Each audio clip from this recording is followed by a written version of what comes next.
नागपूर शहरातील चोरीच्या घटनांवर लगाम कसण्यासाठी नागपूर पोलिसांनी पुन्हा एकदा प्रभावी कारवाई केली आहे।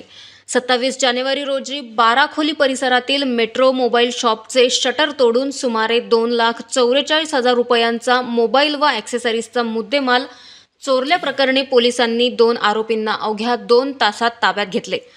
सापळा रचून केलेल्या कारवाईत आरोपींकडून सुमारे 1.25 लाख रुपयांचा चोरलेला माल जप्त करण्यात आला असून पुढील तपास सुरू आहे। दिनांक 27/1/2026 रोजी बाराखोली एरियामध्ये मेट्रो मोबाईल शॉप होतं। शटर त्याचं उघडून म्हणजे तोडून तिथे चोरी केली होती। त्याच्यामध्ये जवळपास 2,44,000 रुपयाचा जो मुद्देमाल आहे म्हणजे मोबाईल आणि ॲक्सेसरी वगैरे काही जुने काही नवीन असे ते एकूण त्यांनी चोरला होता। आणि चोरलेला जो माल आहे त्यात काही संशयित जे 2 इसम होते ते त्याचा विल्हेवाट आणि विकण्याच्या अनुषंगाने ते बाहेर गिराईक बघत होते। त्याची आम्हाला 2 दिवसातच आम्हाला माहिती भेटली। त्या अनुषंगाने आम्ही ट्रॅप लावला वर त्या दोन्ही इस्मांना ताब्यात घेतलं। त्या इस्माचे नाव आहे कौशिक उर्फ चिंटा दयाशंकर गेडाम वय 22 वर्ष व ऋतिक उर्फ दत्तू राजेश पाटील वय 22 वर्ष। हे दोन्ही पण आहे मिसाळ लेआउटला आणि कपिलनगरच्या एरियामध्ये राहतात।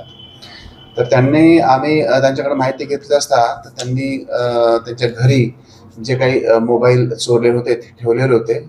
आम्ही त्यांची पंचासमक्ष घरचडती घेतली असता चोरलेले सगळे मुद्देमाल आहे तो आम्ही त्यांच्याकडनं रिकवर केलेला आहे। आरोपीचा पुढील तपास चालू आहे। डीबी पथकचे आमचे API ठाकूर व त्यांची टीम पुढील तपास करत आहे। बरोबर आहे, आम्ही जवळपास 1.25 लाखाचा माल त्यांच्याकडून रिकवर केलेला आहे आणि दोघेही आरोपी गुन्हेगार वृत्तीचे आहेत। आमचे माननीय वरिष्ठ अधिकारी CP sir, DCP sir, joint CP sir आणि सगळे वरिष्ठ अधिकारी आमचे DBचे जे आहेत API ठाकूर त्यांची टीम यांनी मिळून ही कामगिरी केली आहे।